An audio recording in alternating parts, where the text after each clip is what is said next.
Well, good morning. Yes, it's me, Kenny Polcari, your host of the party, and today is Tuesday, December 17, 2024, and here are the things you need to know to get your day started. Well, stocks continued to churn while we wait for JJ and the Inflation Orchestra that's coming tomorrow, right? The meeting starts today. The announcement is tomorrow. Oil is down. Bond yields are up. Gold is down, and Bitcoin is up. Masayoshi Son, right? That famous Japanese investor is committing $100 billion to U.S. tech projects. Tech surges, the semis, quantum computing, cyber, cloud, everything going higher. And what do we have for dinner tonight? Well, this is the dessert for your Christmas Eve table, the Butterscotch clusters.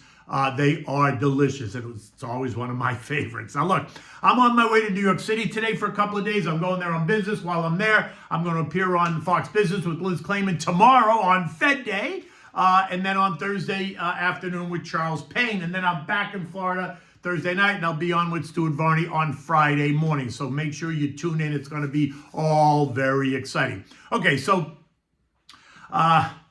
good morning. And the churn continues as the rate decision looms, right? A 95% chance of a cut. That is the current call. The Dow lost 110 points yesterday, but the S&P gained 23. The NASDAQ added 247 points. The Russell tacked on 15 points. The Transworth lost 131, while the equal-weighted S&P gave up 27 points. Treasuries ended the day slightly higher. The TLT up 0.3, the TLH up 0.1, leaving the 2-year yield at 4.27%, the 10-year 4.425, inching ever closer to the 4.5% rate that may start to cause some stock investors to reconsider the plan. Oil gave back 65 cents to end the day at 70.65, and this morning it's down another 60 cents at 70.05. The story is the same. It's waning demand. It's slowing China, blah, blah, blah, blah, blah. But yesterday, remember I said that while we were above the intermediate term support at 70.30, but if we failed to hold, then a test of the October-November lows at 67.50 would most likely be tested. Now, it's going to be the short-term trend line at 69.71 that's either going to confirm or deny this move. Overnight, WTI traded as low as 69.91. Just 20 cents away from that support. So let's just see as the day progresses. Gold lost $6 to end the day at $26.70 yesterday. This morning it's lowered by another 20 at $26.50. If those rising bond yields, 4.425, is starting to eat away at gold's recent gains. Last week we broke the short-term trend line at 27.01, the support line, and this morning we are sitting right atop the intermediate support line at 26.40. So here's the rub. Lower rates should help support gold prices, right? Lower rates equals a weaker dollar. It's good for gold. All while higher treasury prices, yields, are going to cause some investors to move some money out of stocks and gold, which is a non-interest-bearing asset, and into the higher-yielding, interest-bearing, no-risk asset.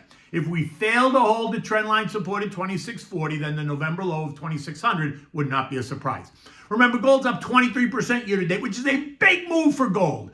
But if bond yields are going higher, which they appear to be doing, then it's not a surprise to see gold come under some pressure. Remember, gold is gold, so what are you really worried about? The VIX rose by 6.4% yesterday as the rate decision just kind of hovers above us. And this morning it's up another 1% as well as we wait, right, for the decision. Now, we're still below all three trend lines, but here's where you need to stay awake. Remember I said that the VIX is in the no worry zone, which is exactly why you need to be a little bit worried. All we need is one headline, just one, to send the VIX surging. And when that happens, the algos will go into sell mode and stocks will decline, which is, again, why I keep telling you just to sit tight, because you know it's coming. Now, look, you're invested. So if we go higher, that's great. You're going along. And if we trade lower, perfect, because now you can take some of that new money and put it to work at lower prices. Kavish, as a long-term investor. As a trader, your whole mindset is different. Now, Bitcoin surged to yet another new high, and this morning is trading at 107,200, up 152% year-to-date. Ethereum is trading at 4,015, up 75% year-to-date, and XRP is trading at $2.71, a 337% increase year-to-date. Of the 11 sectors, tech gained 1%, while consumer discretionary added 1.4%. Communications up 0.4, while industrials ended just north of the unchanged line. We saw weakness in energy down 2.2%, healthcare down 1.2%, basic materials down 0.9%, utilities down 0.8%, consumer staples down 0.5%, and financials lower by 0.2%. Further down the chain, home builders lost 1%, retailers gained 0.3%, cybersecurity up 1.5%, semis up 4%, aerospace and defense up 3%, oil and exploration down 3%. Big Pharma added about 0.6%. And those quantum names that we discussed last week, the ones that I find interesting, me personally, well, they found plenty of interest yesterday. RGTI was up 1.3%, IONQ up 8.8%, QTUM up 5%, and QUTB up 4.4%. I would suggest that the moves in the semis and the broader tech space, along with these names, are a direct result of what we heard from Mar-a-Lago yesterday. And for those of you who missed it, here it is. Masayoshi Son, the founder and CEO of SoftBank, is a prominent Japanese entrepreneur known for his investments in technology and startups. Yesterday, he and President-elect Trump announced SoftBank's plan to invest $100 billion in U.S. technology projects over the next 4 years, focusing on artificial intelligence and related infrastructure. That's where that quantum computing stuff comes in, right? Along with everything else.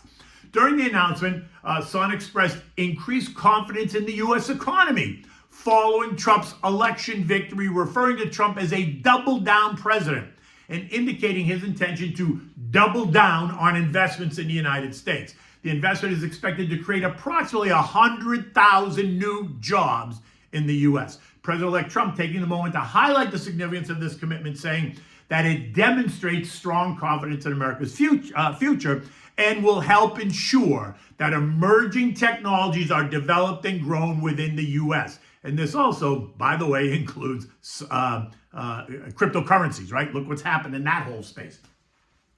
Eco data today includes retail sales are expected to be up month over month of 0.6 versus last month's plus 0.4. Ex-autos and gas up 0.4 versus 0.1 last month. Industrial production up 0.3. Capacity utilization at 77.3. Now, I don't expect any of this to drive the markets today at all, up or down. The focus remains on what we're going to hear tomorrow, and more so what he says at the press conference. The interest in the markets is not the 25 basis point cut that JJ is going to be forced into, but rather the language he uses for the coming new year, the number of cuts, if any, the pace of cuts, if any. Neutral rate, is it still 3% or has that changed? What about the outlook for the economy and the labor market, both of which seem to be firing on all cylinders? Now, this morning, the op-ed page of the Wall Street Journal runs with a story. In the headline, you'd think I wrote it. I did not, right? The headline says, a question for Jerome Powell. It's simple, really. The piece asks just one question: why? In the end, it's simple. If street analysts and economists are predicting higher inflation next year, which they are, and it's already beginning, then why are we cutting rates into that strong economy? The last thing that JJ and the Inflation Orchestra need would have to be to raise rates next year to combat this rising inflation, which is exactly what's going to happen if that analysis of surging inflation actually comes true, right? The funny thing about this is that there are some analysts suggesting that bankruptcies and foreclosures and credit card charge-offs are at all-time highs. So cutting rates would be beneficial. Let me ask, is cutting rates by 25 basis points at this point going to solve that problem? Hardly. In the end, what we need is a recession. Not a deep one, but one that realigns the narrative. By keeping rates steady, that's going to help slow us down. Cutting rates is only going to speed it up. But hey, I'm not a member of the orchestra, right? U.S. futures is morning lower. Dow futures down 175, S&P is down 18, NASDAQ down 19, the Russell's down 6. European markets are also mixed. Both the Euro stocks and France are up 0.1%, while the rest of the continent is all lower. The S&P ended the day up 23 points at 6,074. We remain again in that 6,000-6,100 trading range, in my mind, through year end. I don't think it's going to go up or down unless the market perceives that JJ's comments are very hawkish. Then we could see a small test, a swift test of the trendline support down at 59.10-ish. I think the risk is, in fact, more hawkish than dovish. And, we could see that. I don't think it's going to be a meltdown, but I do think we could push lower.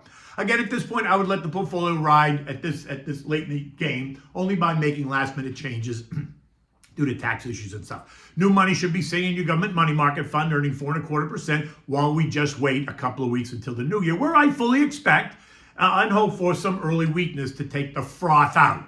Remember, patience is a virtue and long-term investing is a marathon, not a sprint. Okay, so what do we have for dinner? This is not dinner, this is the dessert for your dessert table on Christmas Eve or Hanukkah, wherever you have your dessert table. It's butterscotch clusters. They are a holiday favorite in my house. They're easy to make, no baking. My grandmother used to make these every Christmas, right? It was and is always a favorite. Today, it's a tradition that I do with my girls, and it always brings me back and them back to an earlier time. For this, you need Nestle's butterscotch morsels, right? A couple of bags. You need salted peanuts and Chinese noodles, you know, the crunchy ones, right? Now, you want to begin by setting up a double boiler. When it's ready and it's nice and hot, add the butterscotch morsels, stir them until they're all melted. Now add in the noodles and the peanuts. Stir it, coating the noodles and the peanuts really well. When you're done, take it off the heat and using a tablespoon, just take scoops of this mix and then plop them down on wax paper, right? They just kind of plop down in a clump, right? You're not shaping them, you're not doing anything. Part of this is the way that they get, you know, once they cool down, they'll harden. And they have all different shapes and they're just delicious. And anyway, you make them and then you pile them up on the plate, right? And they look beautiful. And once you start eating them, you just can't stop. In any event, it is Tuesday morning. I'm on my way to New York City. Until the next time, take good care.